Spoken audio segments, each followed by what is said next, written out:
9 a.m. and this is the Beautification and Public Arts Commission meeting.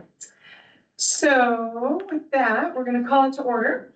And that means Commissioner Travelby, are you here? I am. J. Michael Cruz. Michael coming today? No, he's not. It's excused. Okay. Clara Edelman-Heath, Commissioner Heath for Edelman-Heath. Is she coming today? She's going to be a little bit late. Okay. Commissioner Roulette? Does that count? Commissioner Curley? Yes. Welcome. And Commissioner McGrath? Here. Are you here? I am. Great. And Chair McCord, I am here. So, item C, upcoming events. Reminder to look at flagstaff365.com. Upcoming events in music, culture, art, and sciences. So, October 25th and 26th, we have the 22nd annual Celebraciones de la Gente at the Museum of Northern Arizona. Yeah, we missed that. And there's a URL in there, but also if you have not been, it's fantastic. I strongly encourage people to go. And item 3, Buffalo Park Water Tank Survey on Connect Flagstaff closes on November 9th. Make sure you check it out. And it is also listed there.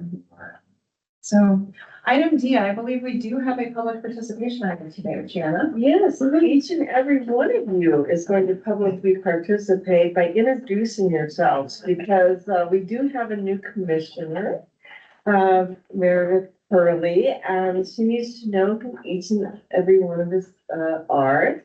So let's just go around the table, and just give yourself a brief introduction. We'll start with, well, Annalisa, you're moving, but we'll start with Corey then. Hello, I'm Corey, beautification or collections beautification and public art project administrator. So I do public art projects, but I'm also responsible for collections management and conservation maintenance of the works in our collection.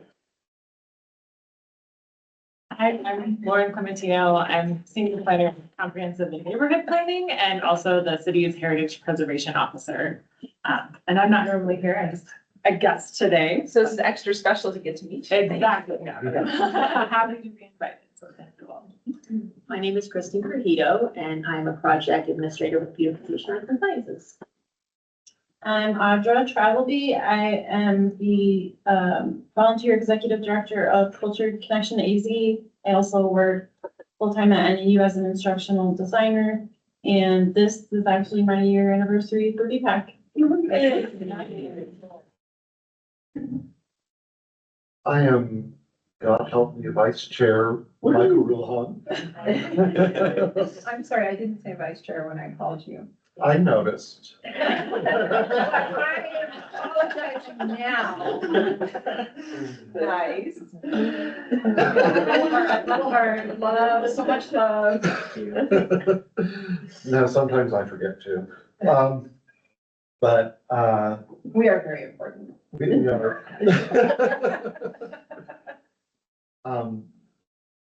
Now I forgot what I was gonna say. I'm decaffeinated. So my full-time job is at NAU where I teach French and world cinema. I have also been very involved in the theater community in both Flagstaff and Sedona. I think that's about it for now. Oh, and film festivals and that sort of thing too. Morning, my name is Matt McGrath. I work for the U.S. Forest Service here in town, and I've been on the commission now for 5 years. Crazy. Old school. Yeah. My name is Carla McCord, and I think this is the 3rd time I've been chair, maybe. Yes. Not sure. I've been on the commission for a while. I've actually turned out and come back. And I am in my day life at the business development director for Love and Contracting. But I just love built environment. Spend a lot of my life and time in RFQ and procurement, so something that I'm really familiar with. But I also happen to have a fine arts degree, so it's kind of a weird overlap, but it's a passion of mine. So public art and neighborhood beautification. And I'm Jan Weldon, and Beautification Arts and Sciences Program Manager. I've been in the public art field for 25 years now. Previously worked in the Phoenix and Scottsdale, and for providing the best job ever in Flagstaff.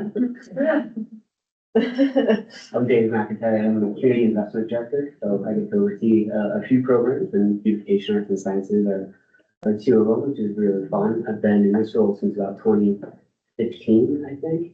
So it's been a real honor and privilege to get to be a part of a number of years here. And yeah, it's really fun to build this group. And I got to introduce myself a little bit to you earlier, but I'm Vice Mayor Miranda. I've been the council liaison to BPAC for 5 years. And I also own Rainbow's End, 25 years. Might have spent a little money. Yeah. And I'm just happy to have you part of this. I appreciate it. Thank you all for doing a little round robin too. I appreciate that. I'm Meredith Curley. I'm very excited to be part of the commission. I've been reading all the stuff and I really appreciate Janet took some time to orient me too, which was really helpful. I have served on, as a committee member for one of the box wraps, which was fun to see that come to fruition. So let's see, professionally, I spent 25 years in higher ed. I started when I was 12, Janet. Did you start when you were 12? Yes, helps with the math. Yeah, and then the last probably 6 years, I've been working with an organization called ProSide, which does professional development for change management, focusing on the people side of change, which has been a ton of fun because I get to work with lots of different types of organizations. And I am getting ready to retire, which I'm excited about. But my free time, my fun stuff, my joy job is I work at Reardon Mansion as a volunteer. And I love that because we get fantastic questions from locals and people traveling through Flagstaff. And I'm always learning something new because people have different things that they're curious about. So as I mentioned to Kristen yesterday, lots of questions about arts and crafts, design elements and furniture. And so it's just really cool to be part of that. So excited to be part of this group as well. Our preservation team did the work on that. We were actually talking about Levin yesterday, so if your ears were burning. We got some more money to do stuff, so we're hoping we can connect. Great. Yeah. And I'm Tammy Ryan, and I'm the city's budget analyst over arts and beautification. And I also came from Phoenix a while ago. Oh, very cool. Yeah. And then Annalisa. Okay, hi, I'm Annalisa Hansen. I'm the executive assistant for community investment, so I report to Dave and then work with Jana and Kristen and Corey and other people in our section. I've worked at the city for about a year now and I'm the recording secretary for BPAC. Cool, thank you. And item E, approval of minutes. Has everybody had a chance to read the minutes? Does anybody say anything about minutes, or would somebody like to make a motion to approve? So moved. Now that my mouth is empty. Second. All in favor? Aye. Aye. Anyone against? And we're not doing abstain anymore, correct? No. That's what I thought. So, motion passes, and is there any discussion? So, item F, announcements. We have some staff announcements. Yeah, so the Mother Myth mural, which is on the back end of Lumberyard Brewing on Phoenix.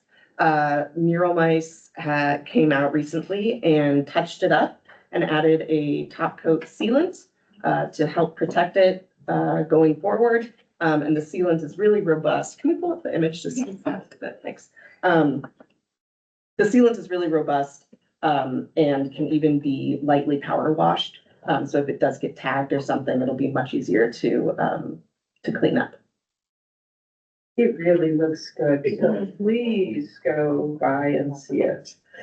Again, it, especially actually the muted browns, they just brought them back out. Yeah. Also, just as a point of information, and I don't think I've told anybody this, but I found out that somebody called in graffiti and it turned out it was the mural mice. So they were very protective of the mural. They thought someone was messing with it, and PD was notified to go protect it. But, it was unnecessary, since we were paying them to do it. Yes. Kind of fun. Flagstaff does not mess around. They do not mess around with them, you're right. And just since this is up, this is our public art archive, which is online and accessible to the public. So you can check out some of our other projects that we have on this website. And thank you for doing that. No problem. Okay, and then the next announcement we have is for the mosaic that is at Joe Montalvo Park, the Little League field.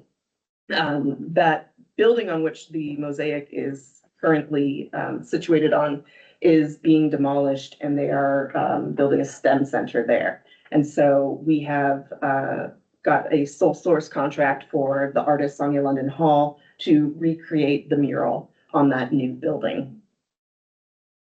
There it is. It is coming down on Tuesday. In fact, we'll probably have to send something out to both council and management, because we might get calls in from the public.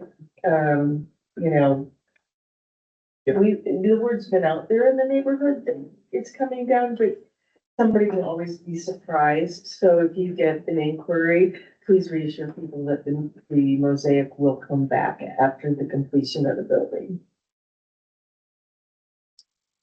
And then we have an announcement for celebrating African Americans in Flagstaff mural, which is by Chip Thomas and Killjoy on the south side. So we did report in the weekly report, which you might have seen, that we have a new dumpster that's been placed in front of that mural. So visually it's more seamless integration. And that was painted a specified color by Public Works. And that color was recommended by the artist and team members. And then we are also happy to announce that we are moving forward with the second part, or part 2 of this mural cycle. So we will be entering into a contract with the project lead, community member Candace Schmid. And she will be working with Chip again to do the second part of this mural cycle, which will be more fine art, or will integrate more fine art elements, and scheduled for the completion of that is June 30th, 2026. And we are hoping also that by doubling the size, it again diminishes the size of the dumpster. You know, that was also, part of this, after trying to move it, being unsuccessful. This was the best solution we could come up with, and it is happening. So, Okay, and there's one more from you. just please take each one on the agenda below that Lauren Clementino is part of. So Oh, we hate to see you, neighbor. take one first. Okay, great. And for chair and vice chair announcements, I have nothing today. Do you have anything, Michael? No. And any other commissioner announcements? Okay. It's none. Yeah. If you didn't tell me ahead of time. Oh, yes, You can't- that's none. There are none. You can't- Okay, No, sorry. that's why it Yes, says none. that's none. And there are no council liaison announcements. Okay, Good. yes. So, we will move on to item H1. So it's a discussion item. So, two spot limit login training meetings. Yep. More presentation.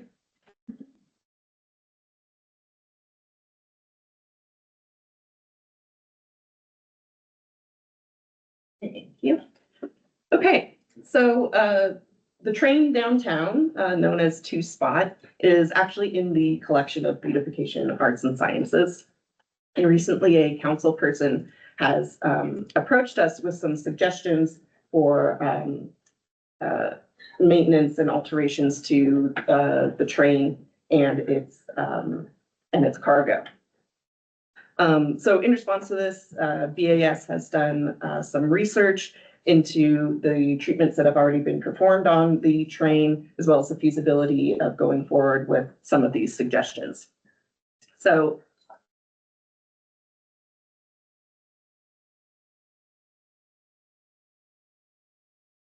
Upside down. There we go. So in this presentation, I'm going to go over the historic background of the train, its inclusion in the National Register of Historic Places, its municipal history, previous treatments the train has received, and current condition and those suggestions being made, including the feedback from the Historic Preservation Commission. And just as a side note, the information being presented in this presentation has largely been sourced from archived city staff files and the National Register of Historic Places. So just to briefly go over the history of the train and its significance, train was built in 1911. It was acquired by A.L.T. Lumber Company in 1917, where it served the local lumber industry.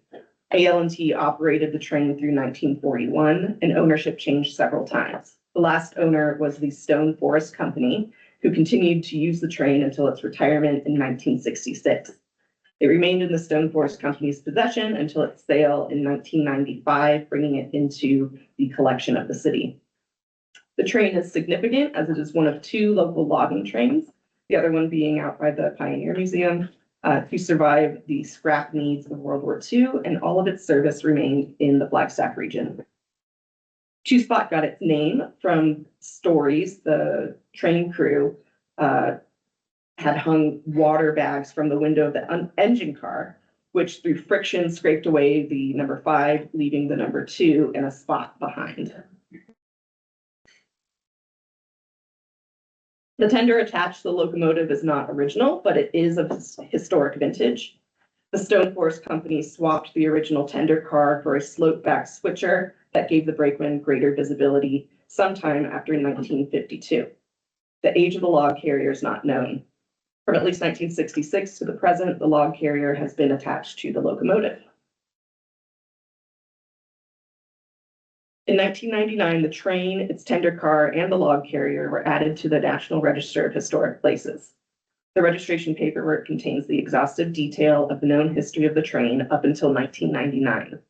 And if anyone's interested, I can share that document with you. So just before 1995, a group of Flagstaff residents led by Malcolm Mackey raised funds to purchase and restore the train and its tender car. The train was officially sold to the city in 1995 for $61,500. Lauren, do you have anything you want to say about the purchase of the car? Sure. Sure, yeah, so the city purchased it, it was a contentious relationship, to put it mildly, with, the lumber company that was selling it, and they were just, desperate to sell it. They had an offer from someone in Oregon, and it kind of came down to the wire of like, we're selling it, we're sending it to Oregon unless you can pony up the money in, the next X number of days. And a group of local businessmen actually banded together and bought it to then, save it from being moved to Oregon, and then turned around and sold it to the city. So we've got in our records, Malcolm Mackey wrote up some, somewhat comical history of the transaction. And Dave Stilley, local business owner and attorney, wrote up the actual bill of sale with the city that also documented some of the history. So that's the backstory. Yeah, they bought it, and then the city moved at the pace of government to turn around and buy it from the business owner. Thank you. Okay, so these next slides are going to go over what we know about previous preservation treatments the train has received. In 1950, it got a new firebox. Circa 1951, the engine. Yeah, okay, sorry. Circa 1951, the engine was officially renumbered as 2, the number it retained until its retirement. The engine has since been repainted with its original AL&T roster number of 25. We don't know exactly when that occurred. Lauren Clementino's research shows that the 2-spot logging train had already undergone restoration prior to the city acquiring it in 1995. In 1999, lead-based paint was scraped from the cab and reachable asbestos was removed. There's still asbestos remaining in parts of the train, but it is inaccessible and should remain unbothered. In 2003, a full lead-based paint abatement and repainting of the train engine and tender car was performed. More details of that painting project are on file. In 2009, the train was again repainted. Former Historic Preservation Officer Carl Eberhardt wrote that this effort was primarily to stabilize the train by halting the deterioration process to the greatest degree possible and to buy time until preservation processes can be initiated. Secondarily, the work of this project will restore the current general appearance so that the train remains attractive and a valued feature within downtown Flagstaff. The logos and identifying signage were painted on at the time of the last overall painting project, 2003. They appear to be recreations from historic photographs, and the log carrier was not painted. So the first suggestion that has been made to us is to replace the logs that are in the log carrier that are currently decaying with new logs.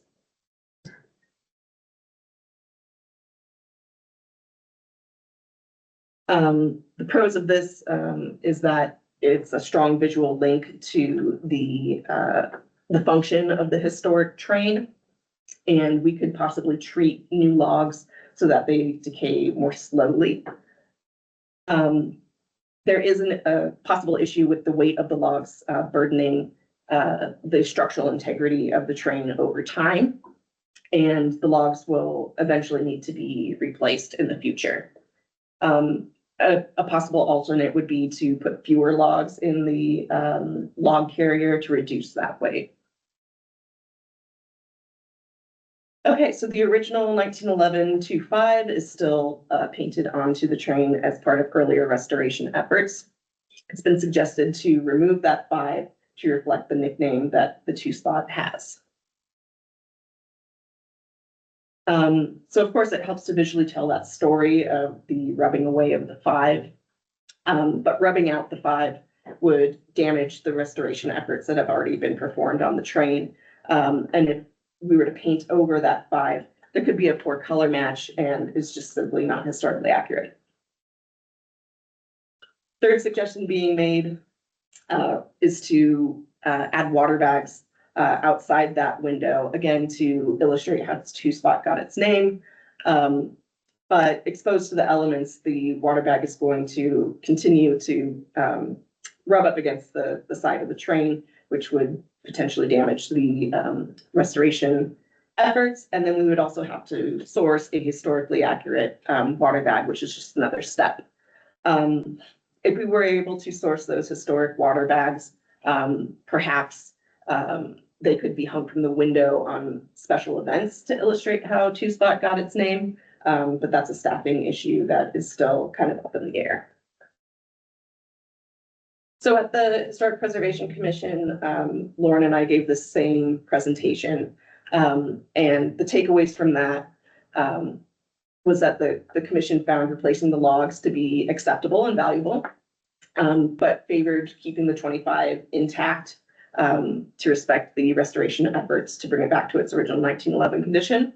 And as far as the water bags, it was suggested that perhaps interpretive signage could better explain the purpose of the water bag and the hanging from the engine, as well as possibly explaining about the contents of the log carrier if there were not going to be logs placed in there in the future. They also gave me some great resources for further research. And so now it's time for us to discuss what you guys think is the best approach to taking any of these suggestions. Does anyone have anything they would like to share or feel it's urgent to share? Any questions? Yeah. Any questions? I think the Historic Preservation Commission nailed it. Yeah, I think so too. It seems absolutely logical. Yep. Matt, I have a random question for you. Are those blogs that are on there, are those pine? I haven't taken I'm it. just looking at that picture, and I'm like, that doesn't look like a ponderosa to me. I don't think so, but they will be next time. So, yeah, that would be my only addition is, yes, I agree with them, and since the ALT, we are in the middle of the largest ponderosa pine forest in the world, that's why we had a lumber mill, perhaps ponderosa pine in the future.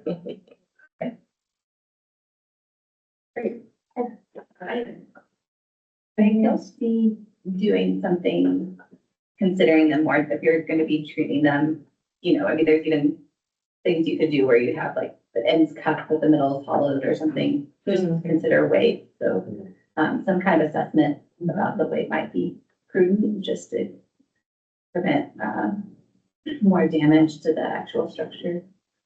But I agree, I think the historic commission covered. Welcome, Commissioner. Thank you. And hello. Yes.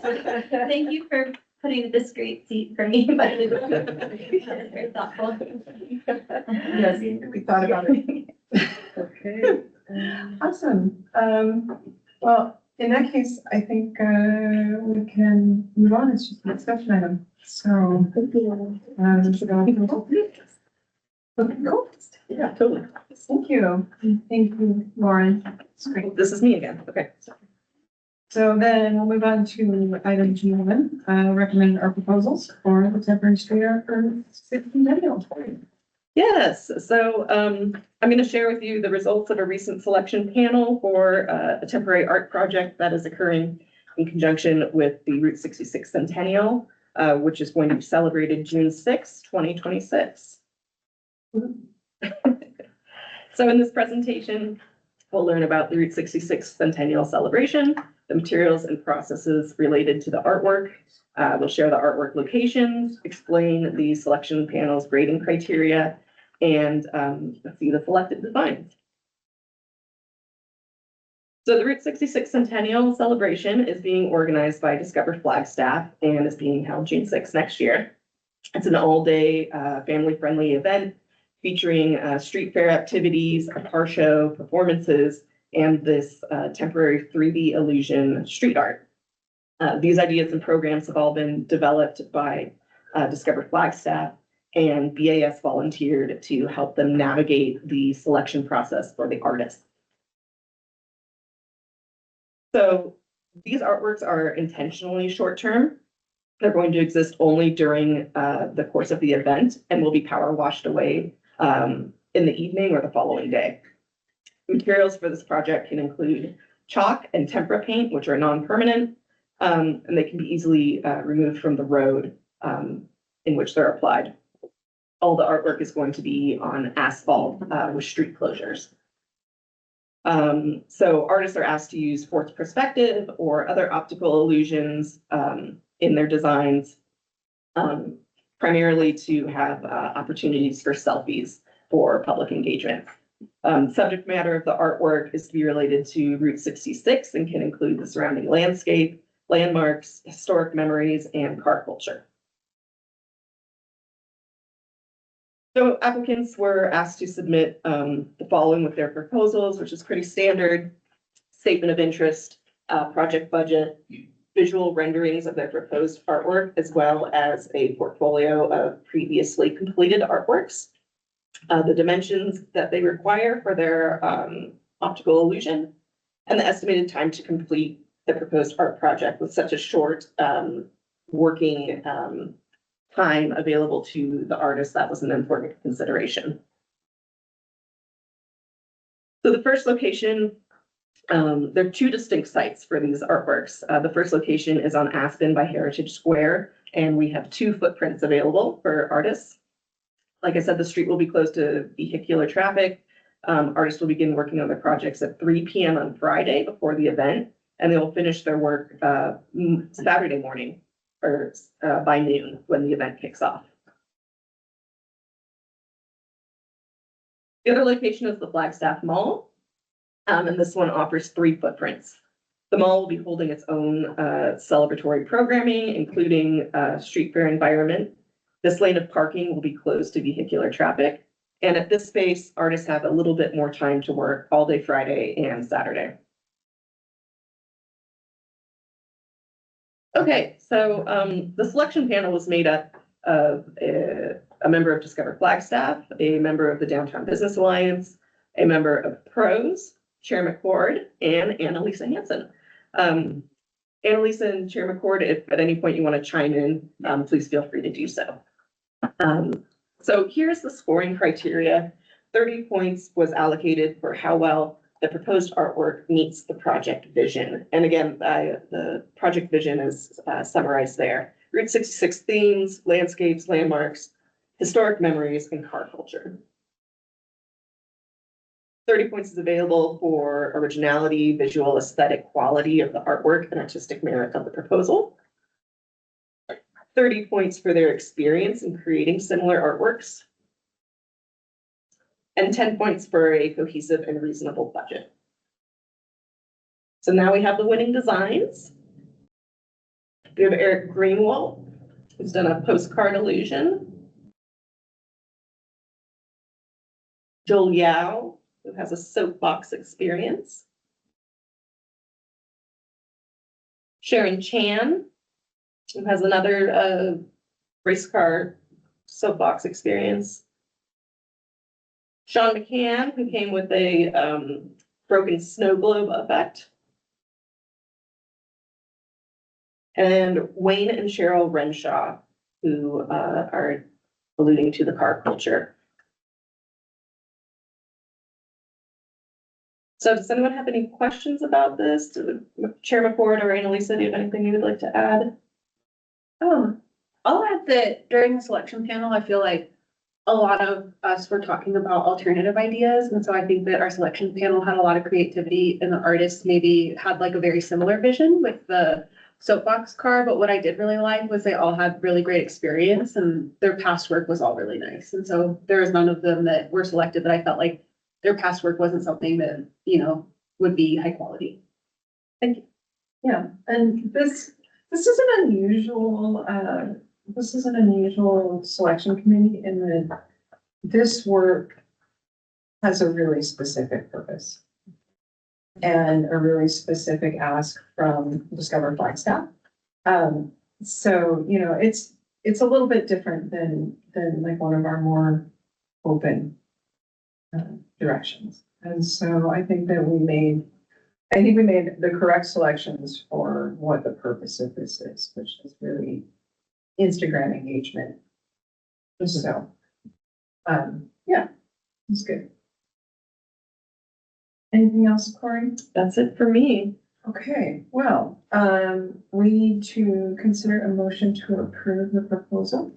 I will make a motion to approve the proposal. Anybody like a second? Second. Great, thank you. Everyone in favor? Aye. Is there anyone against? Great. Motion carries. Okay, thank you very much, Corey. Okay, so item 2, recommended artists for design services contract for Switzer Canyon. This was also a very extensive. Secret works. Yes, yeah, that's one way. I was gonna say brutal. Okay. Very good. So after many years of being in these retreats and saying, boy, we're gonna do these roundabouts, the day has finally come where we are engaging in an artist for the Schweitzer Canyon roundabout. So this is a motion for VPAC to consider to approve the selection panel recommended artist Aaron Stefan. I'm gonna assume he pronounces it, but I haven't spoken to him yet. Just exchanged emails at this point. So I'll give a project overview, the scoring criteria, the selection panel, and his past work. So the first thing to know is that this is was a request for qualifications. No proposals for the project was given.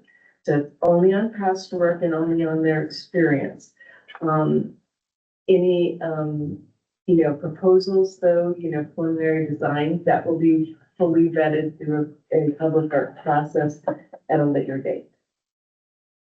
Okay, so where are we? We are at, for this project, North, Sweater Canyon Drive and North, Turquoise Drive. That roundabout was completed in 2019. It's rather of a small roundabout. By standards, it's, just has the single lane with all the yielding. It does have one, bypass lane on the south leg. There is on North Canyon Terrace Drive, also kind of but there's no splinter island on that one. On all of the other three, there are lakes up there are. So, this is a design team project. We do have a landscape architect that's been, hired from the on-call. They're already under contract. It's Kimley Horn. One of the things, when the city first put in these roundabouts, they didn't put in any mounting, which is actually preferred for safety. Because it's actually better for, motorists not to be able to see directly straight across, to have that mounting so that they focus on going around instead of looking across. So we are going to be kind of with the art and with the hardscape, be changing that after. So that will be something that both landscape architect and the artist will have to consider in their design, because that it doesn't actually have to be a mound. It can be sculpture with, plinth and rocks. It can be made of different things. So, the artist and the landscape architect will have to work together, and it has to be hardscape, pros of, parks, recreation, open space, and events, maintains these spots, and they have said no plants. They are, there's no landscape, it will be hardscape. But if you've seen the ones in Sedona, you can see what can be done with rocks, and it can turn out very nice. But, they don't want to send their crews out in the middle, and that's just something that we're going to respect. So, this first contract that the artist will enter into is just design only. It'll be not to exceed $25,000. It'll be $25,000 exactly. Then we'll have a fabrication and installation after preliminary design or after design is approved later. So we put out this request for solicitation of qualifications. That's what RSLQ stands for. And so, we gave, what we wanted to see. We want, somebody to successfully contextualize 3D art within a hardscape that accommodates all this traffic safety signage and sight lines. But we really want something to be very iconic for this neighborhood and for Flagstaff. Obviously, we want the artists to be able to really engage with the community when they're creating their design and something that's durable and stick within our budgets. So the selection panel had scoring criteria. Again, that originality, visual aesthetic quality is always kind of one of our highest points that we want to give. But then how well their previous projects, because remember, we're having to look at their previous work only. Not whether that would look good in Flagstaff, but whether it looked good at the site that they designed it for. Did they have that ability, and were you seeing that ability throughout their past work? Then that ability to work with, community, how well did it look like they took in ideas in their past work, and then working with design teams on public art projects. It was part of it, and then again, working with durable materials that would last. So we really do seek, as we present it to council, to include the public in public art at every stage, and we start with that through the selection process. So here's our selection panel. I know, sorry, it's a little harder to read, but we had Chair McCord, we had Commissioner McGrath, We had the landscape architect who will be working on the project. We do have to have one city employee, and that is David Lemke, who's a traffic engineer, who is one of the most enthusiastic city employees. See, commissioners are nodding, that I think I've ever had on a panel. Yeah. Yes, Yeah, that is so. an accurate Such a good way to put it. He jumped in first with comments. He was, really, really engaged. It was very fun. But then here are our three, community members. We had a master gardener from that adjacent hospice garden. We had two residents, Joey Henderson.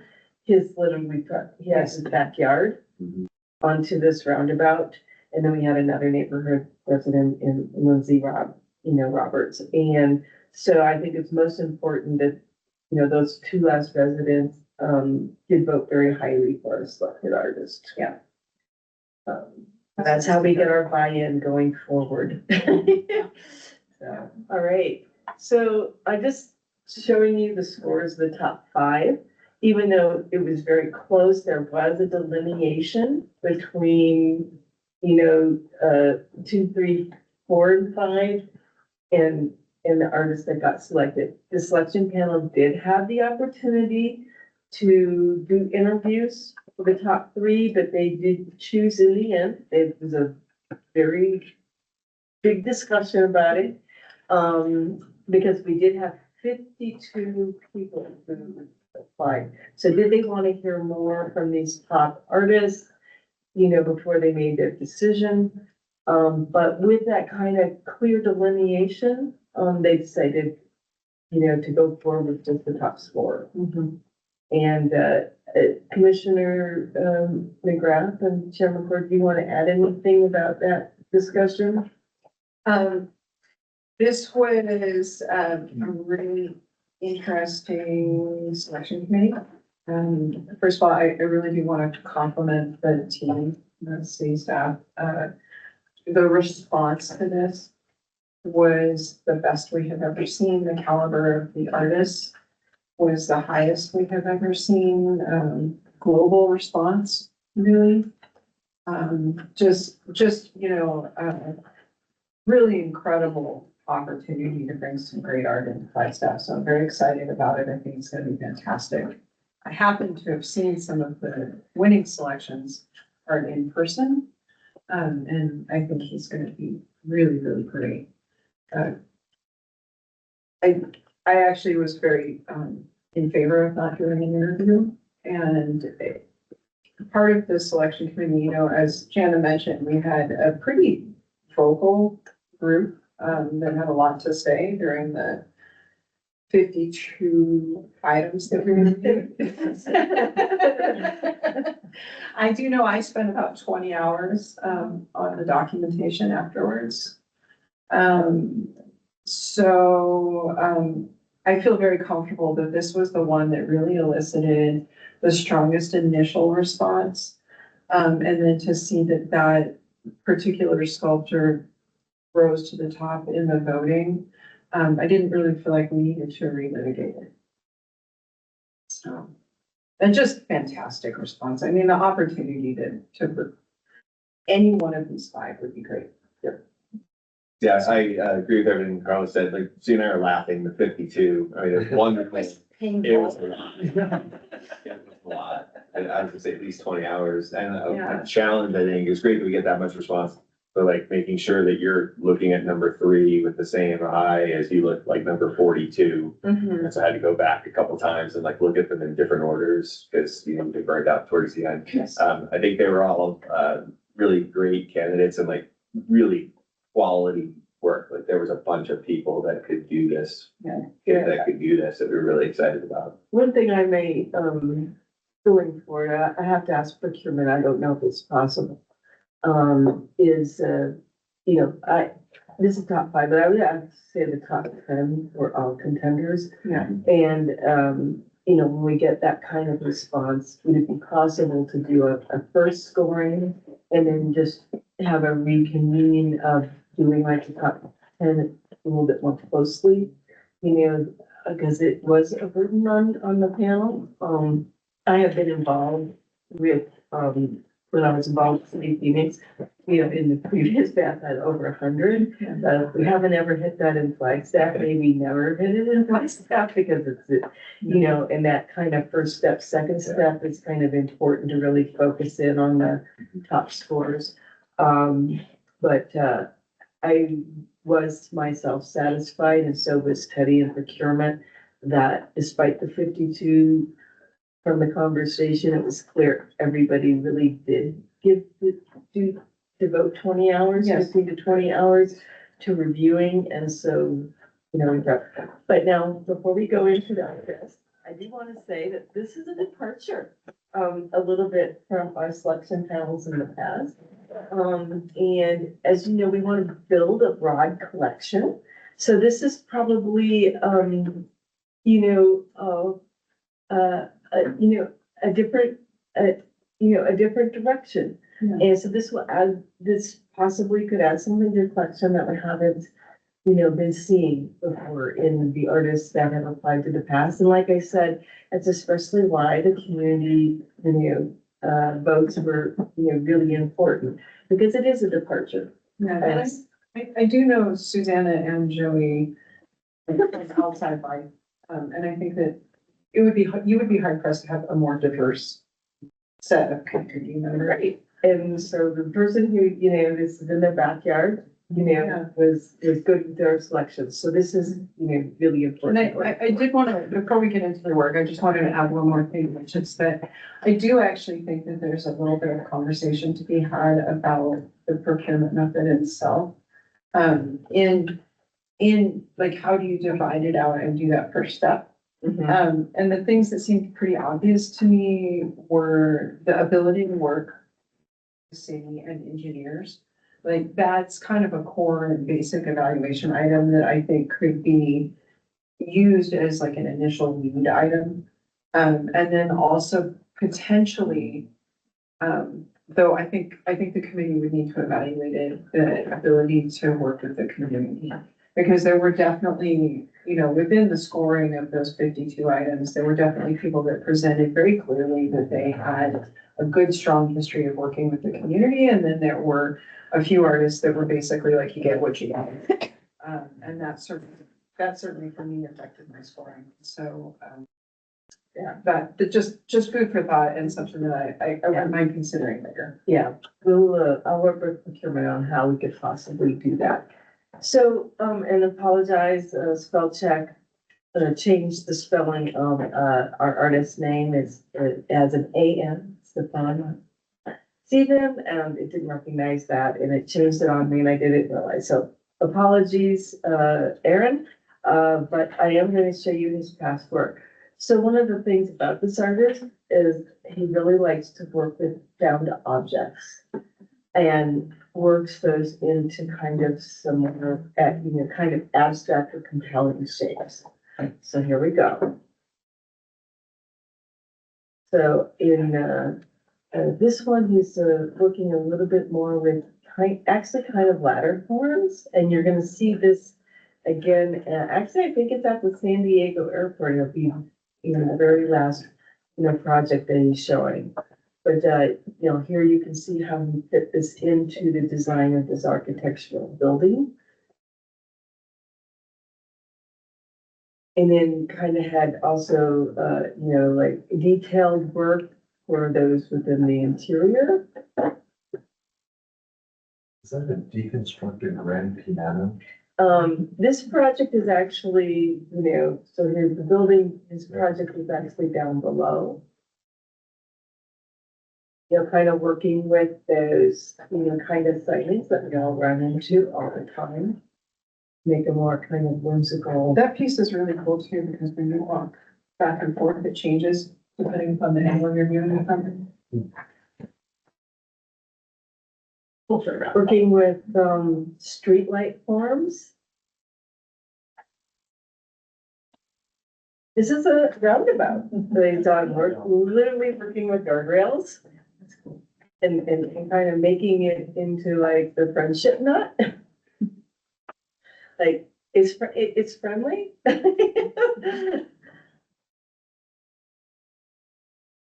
Again, working with the street lights here, kind of using a little bit more color.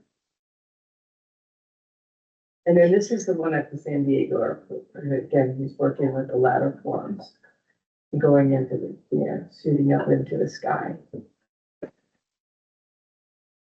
So these are some of the selection panel comments. We found them to be compelling pieces that really fit the sites really well. People, actually really love that guardrail in those street lights. I think that those two got a lot of comments. Just really found that interesting, the reuse of material, very interesting. They liked, it was just a new perspective. And I think that carried a lot, something that hadn't seen, this panel was up for that, for Flagstaff. Wasn't looking for something historic going past, wanted something much more, fresh, and unique and something different, for this location. And they like the monumental scale of it to work, because, traffic signal, they require that to have attention. So, discussion and then action. Yeah, does anybody have any questions, comments, anything that you want to know about the process? I really like his previous art, and I'm really excited to see what he brings to Flagstaff. Yeah, I think, I always like the artists who are playful, and he's got a very strong sense of fun in his art. And, I have been on selection panels where we had like 30 something. I cannot imagine the work that y'all put into 50 freaking 2. So thank you for the time you put into that. It was great. It was really cool to be able to spend time with that and to really consider sculpture number 60 or 52 with the same time and consideration you consider number 1. That was definitely a challenge. I found myself inventing my own spreadsheets, and, questions to ask myself within each scoring section so that it could give the same consideration to the last one as the first one. Really awesome though, such cool art. There was just that didn't make the finals, but there was an artist, I believe Chinese in background. I can't remember the artist's name, but Chen. Yeah, that one, it was like, didn't even make the final. But fantastic work, and I just remember that one really stood out for me, and I was like, wow, this is the caliber we're getting. I think they may have also submitted for Bruce Walsh. Because I remember liking their art as well. Yeah, really excellent stuff. And so but just so many excellent choices, and, even the stuff that wasn't in the top 5 was really great, so. Really fantastic. Would anybody like to make a motion to approve the selection panel's recommendation of artist Aaron T. Stephen for Schweitzer Canyon Roundabout Project? So to approve. I'll second. Thank you. All in favor? Aye. And anyone against? Great.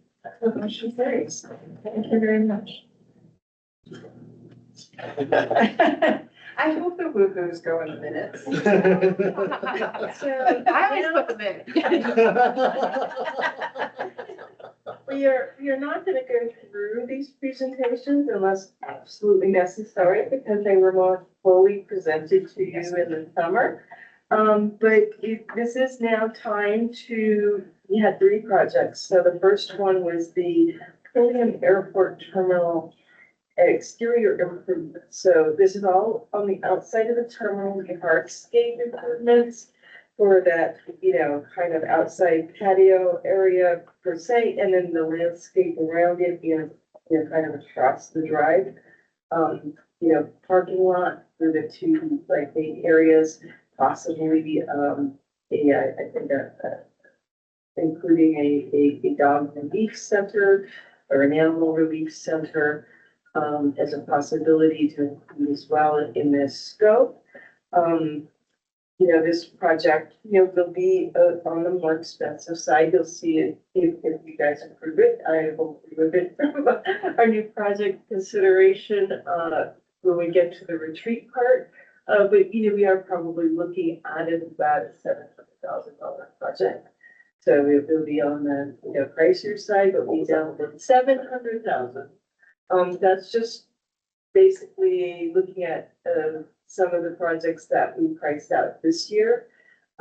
Just the Route 66 landscape of Huntington Drive, Davian Wall, just kind of looking at what those things are coming in. Spruce Lost Woods, what it's coming in, so kind of looking at the landscape parts of that.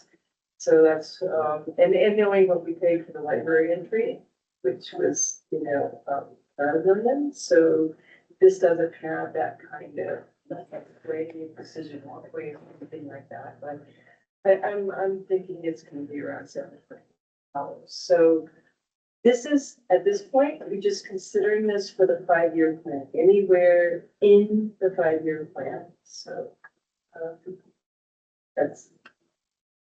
Any questions or discussions? I know, I have one question, which is, how does this, just remind me, how does this mesh with the long-term plan for, like because I know they have discussed the new terminal. The terminal improvements have not directly been discussed with the, they've been doing some interior improvements already. Those have already been underway.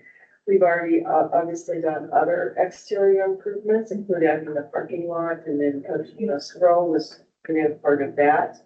So they've been doing it piecemeal. Do you know more about the? I think there was an expansion. Yeah, we did talk with Brian about this project, and Brian, I think the places that we were working on would not be impacted by the current idea of what that design could be.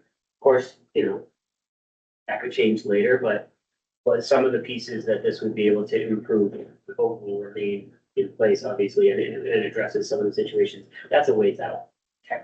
So help us to get to a good place. That would be an additional terminal, not a replacement. I think it's an expansion. I will also say that, Adam Miele, who used to work with capital projects for Howard Street Airport, will be the project, also help us with project management. So the airport themselves have offered us, project management support.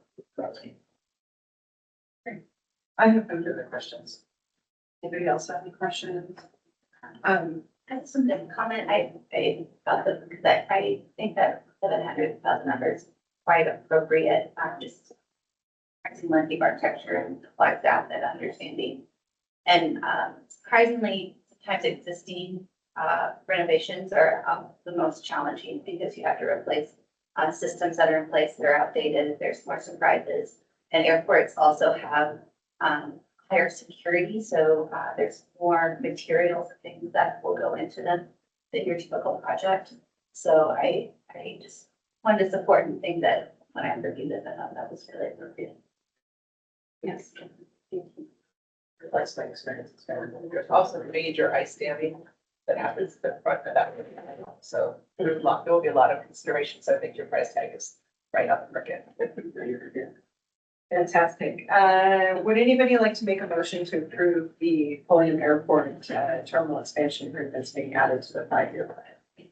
So moved. I will second. All in favor? Aye. Aye. Anyone against? Motion carries. Yeah. And then we've got a new project approval, Heritage Square Sculpture and Great. Apartments. So, this was presented at the August feedback meeting with Foley.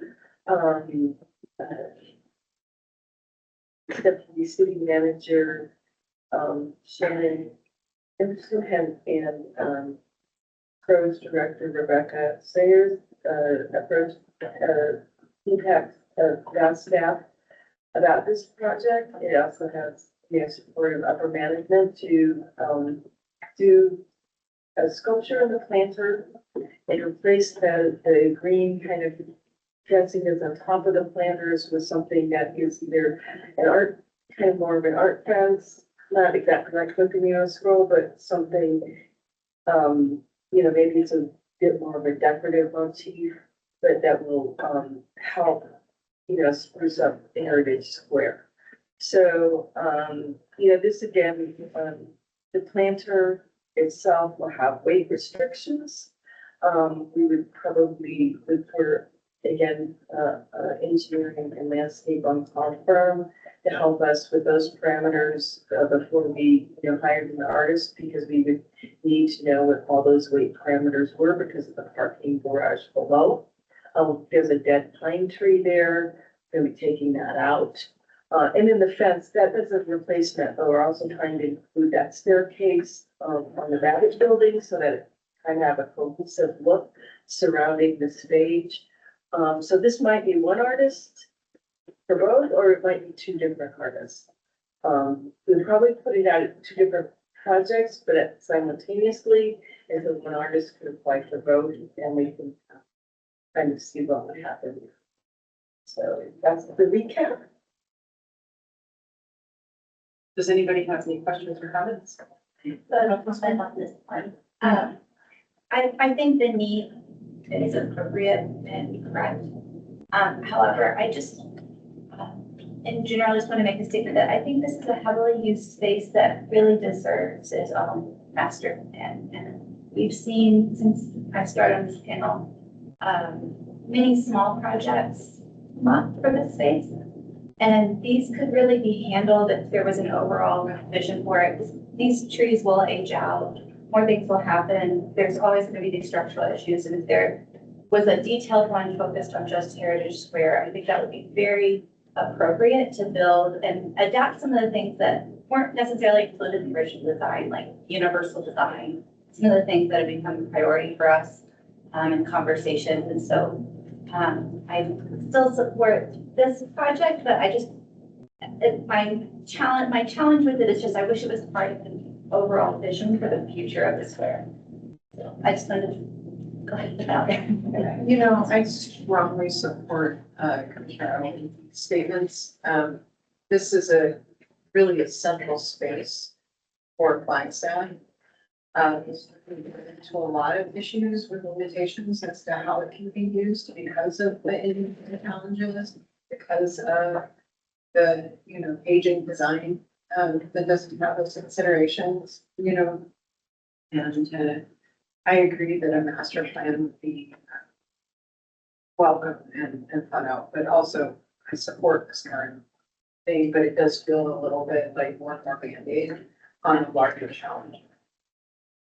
So, I will state that, I think I did say that, but, we would probably be looking at about $100,000, for the railing and probably, given the engineering, probably more like, 200, 250 for the sculpture with the engineering.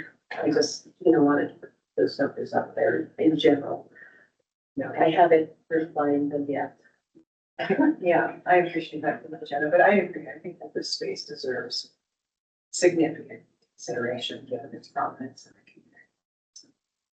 Anyone else? Just wish there was maybe a little bit to the side for open way. There's a lot going on downtown all the time. And I think, the DBA and just they all do a great job putting stuff on social media, but if you're a person visiting Flagstaff and you're walking around downtown, it's hard to know what's going on. Like, there's some alleyway, things where you can staple something, but nobody sees those, and they are not well maintained. They look really run down. We have separately been talking with DBA about the different kiosks kind of thing that give some more current, direction and information. Those discussions separate from this project and constantly been underway. because I think that, you know, that needs out there, but there's no outcome of those discussions yet, but it is under discussion. Came up in the public input study that we did. Some sort of piece like that would be really helpful too, but you know, finding the right way to do it. Yeah. Well, I'd love to see, I mean, every Friday, or first Friday for Art Walk, they have the little map. It'd be really cool if we had like just some permanent somewhere that has that same map with the different. Yes. And perfect item for a master plan. Yeah. Really. Yeah. So, Okay, maybe master plan in the future years. yeah, no, get it. Well, would, anyone like to make a motion to approve adding the Heritage Square Sculpture Art Fest project for the 5-year plan? I'll motion. Great, I'll second. All in favor? All right. Aye. And anyone against? Okay. Motion carries. We are in a very agreeable group. And then the last new project, also that same August meeting, we talked about this, little area, where the little picnic benches are, turning into a sculpture garden, using, or inviting, the artists who have appeared, and whose work has appeared at both the first and second renditions of the multi-cultural, county park sculpture exhibition, to submit their works, for possible selection. So it'd be kind of a limited invitational. We would be paying, up to, $25,000 each, for the purchase of that, at a minimum of 3, possibly 5. We would go hire again, an on-call landscape architect, to, again, this helps with staff time, helps with procurement, helps this one go faster and easier on staff, though, to design the space and the plinths, for the sculpture, as kind of a first step, and then be part of the selection to, bring the sculptures in. And so this, came to us directly from the, director of the, Jim Montoya Community and Senior Center. He's very excited to have it, for his community center and all that they do there. And this is in their park. Great, thank you. Does anybody have any questions or, further thoughts since we saw the presentation? Just a reminder, this is gonna be a permanent exhibit. Yes, it will be permanent. So only those, we will, as staff, look at all the ones that were in exhibition, and only the ones that we think can be permanently placed will be invited. And then, remind me, just because I don't remember, the drainage itself, is that included in? Yeah, that will be in, Architects. that will be in the landscape architect scope. Yeah, Okay, great. Would, anybody else have anything? Would anybody like to make a motion to approve the Montoya Senior and Community Center Sculpture Garden being added to the 5-year plan? Great, thank you. All in favor? Aye. Aye. Anyone against? Great. We're doing great here, you guys. Full agenda. I was hoping October was gonna be less, but it is expanding on us. That's okay. This is a great one. And these are always fun. So, moving on to item H2. This is, as a reminder, this is our opportunity to look at, the BIA applications and get our questions and considerations to Cory. This is not our final consideration. Exactly.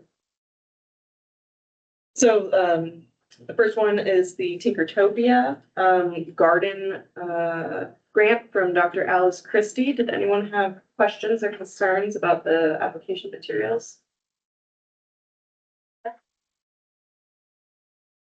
That's totally fine.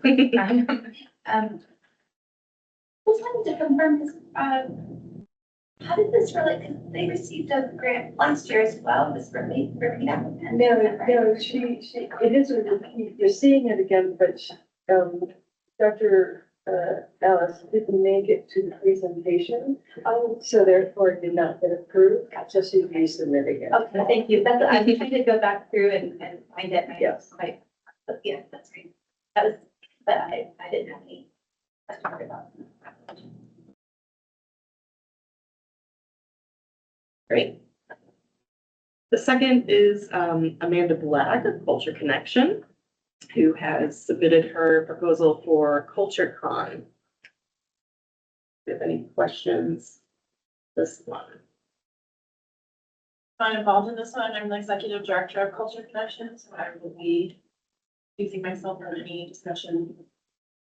Thank you.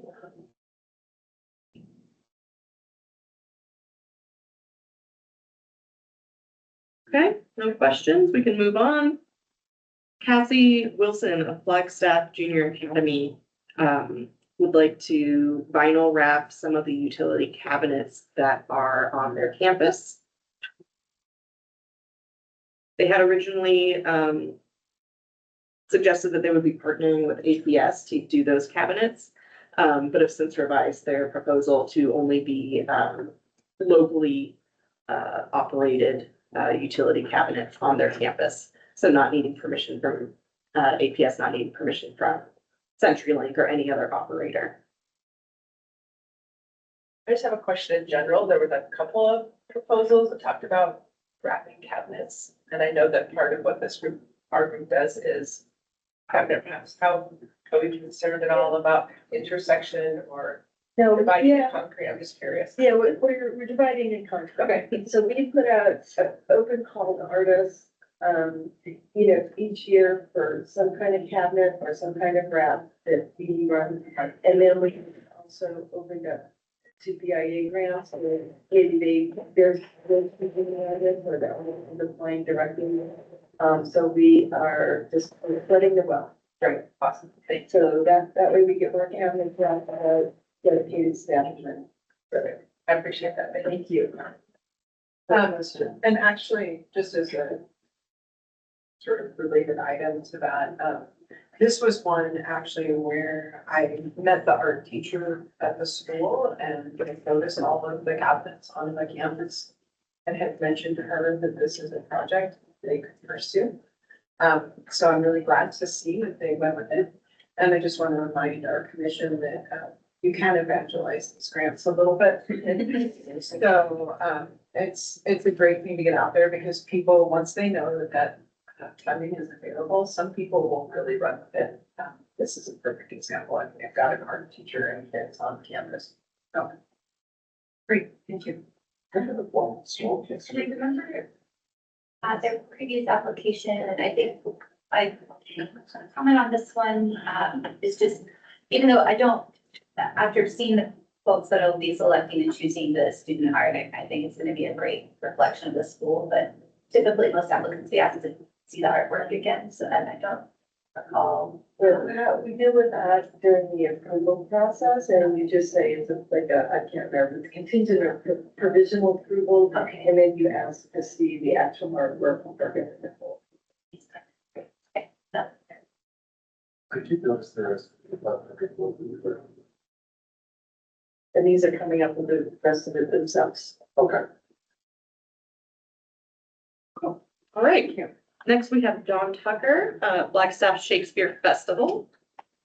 They're redoing their entryway doors and incorporating a mural at the Beaver Street Theater. Any questions on Don's application?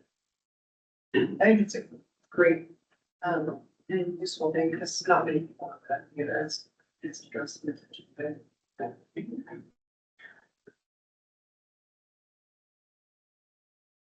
Okay, next we have Danielle Adams, Flagstaff Dark Skies Coalition, with her concerts in Buffalo Park.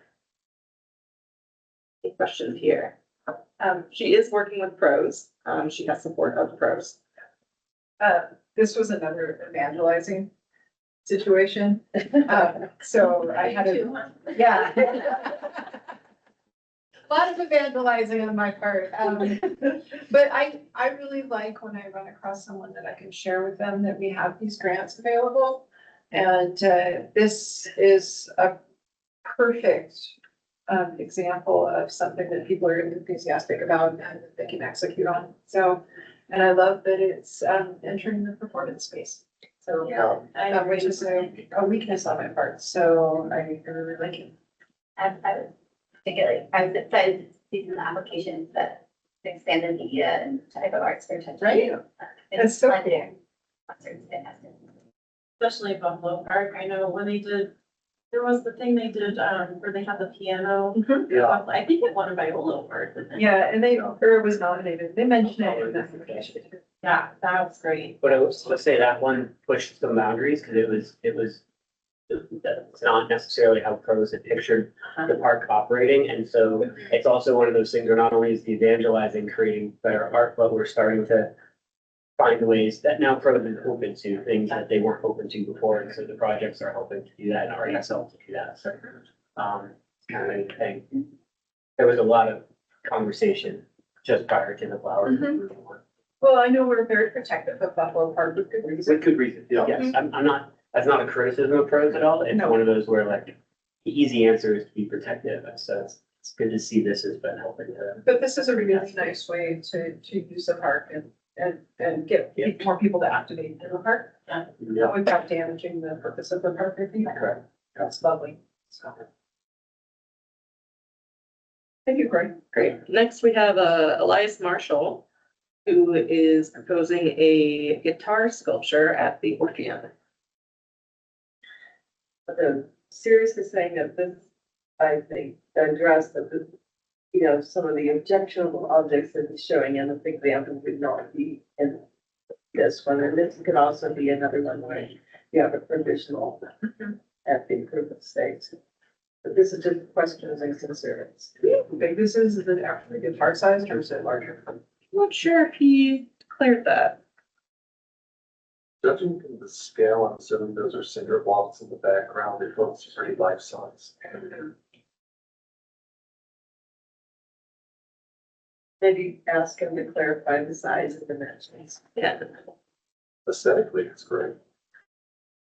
And I appreciated that the application said he would work with staff on the content. Yeah. Yeah, I think that, That's gonna be important. yeah.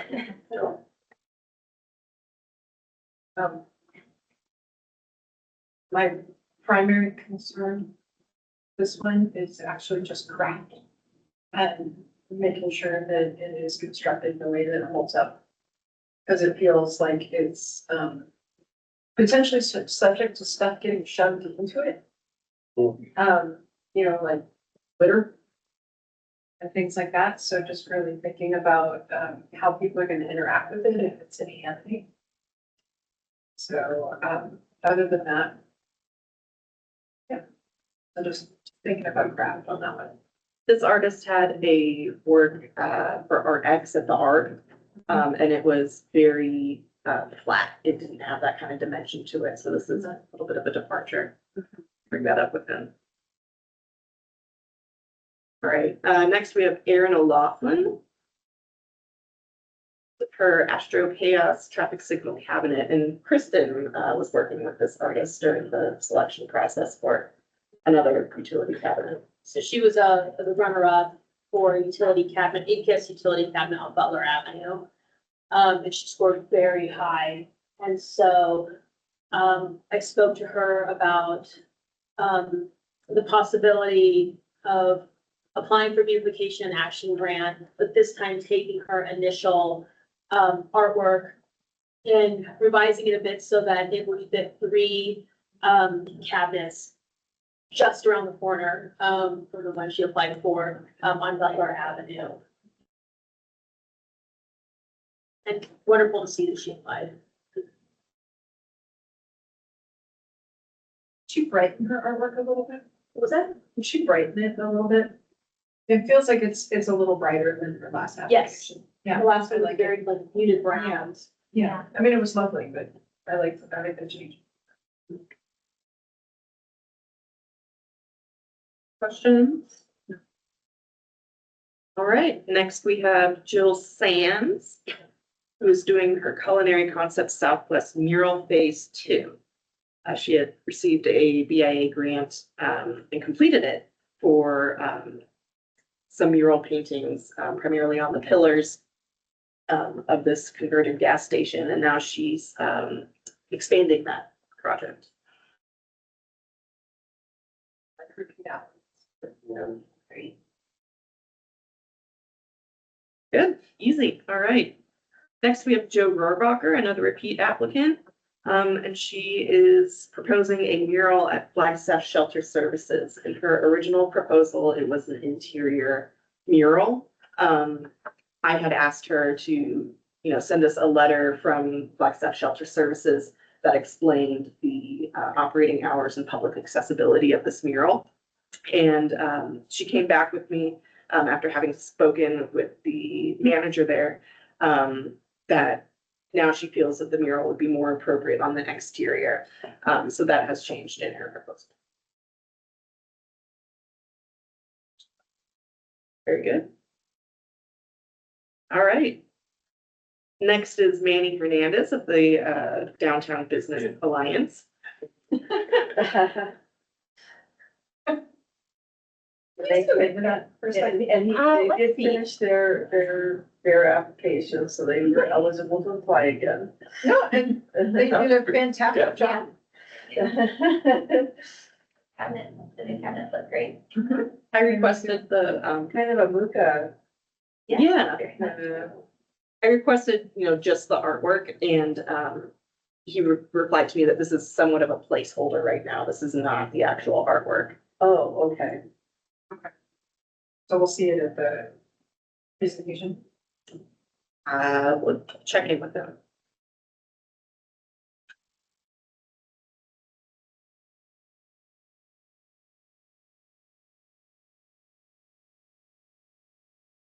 Okay, then we have Jillian Sander, Pollinator Pride in Full Color, Flagstaff in Bloom, a mural going at the sustainability offices.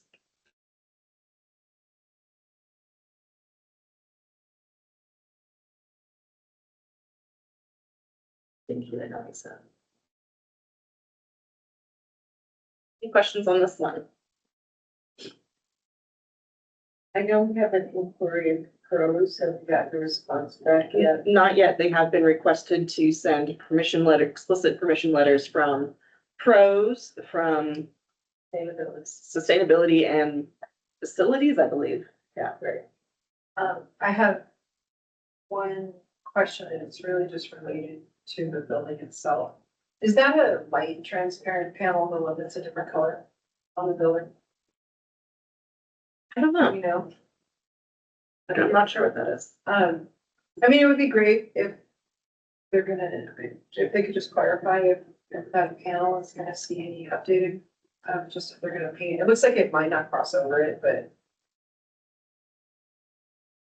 I suspect it might be a transparent panel for light. Yeah, it looks like they worked around it. Yeah, it does look like they worked around it. I would just want to know from pros that that's building's gonna be here for 4 or 5 years. Not gonna change it. Usually they don't, but.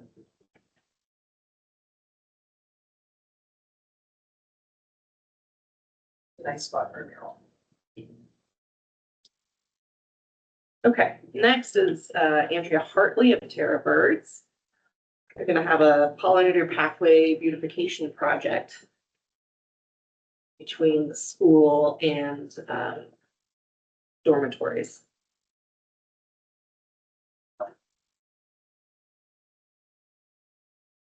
Questions on this one?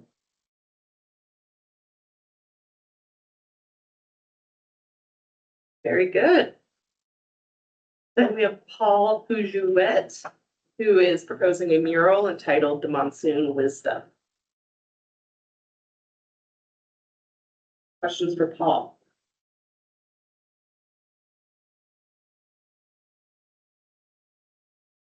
All right, really straightforward. Great. And then the last one, Sarah La Rosa, with her Little Free Art Box project. I have written to Sarah asking her to clarify a little bit of her, project plan as far as implementing, where these, art boxes are going to, go and how long they will be out. And she responded this morning with, a really great kind of master plan of her intentions. So I can send that off to you guys as well. It's very different from some of the other things we've Mhm. said, so. Any questions? Right. Takes care of that. Thank you, everyone. Corey, can we go back really quick to Manny's? Yeah. I did have one question. So he included in the application, like a phone screenshot of the owner giving permission, but would it be possible to get like the screenshot doesn't have the owner's name on it anywhere? Yes, and I requested that and it's been received, so we have an official one. All right. Yeah. Yes. Good. All right, with that, Can I ask just one question? of course, What are the art box gonna have in them? do you want to clarify that? Art supplies, I think some of them also have kind of it's kind of like a little library where, you take or leave something, so they have art supplies in them, but also, the capacity for people to exchange artworks.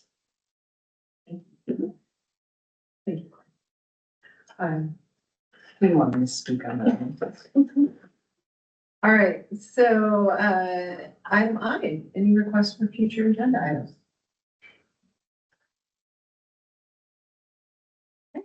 And then item J, the time and date for the upcoming meetings. Our, retreat is in a half hour. And then, our BPAC November meeting is Monday, November 10th at 4 p.m. 2025. And with that, we will adjourn. Thank you all. Okay. So that was a lot. Yes, so since, our first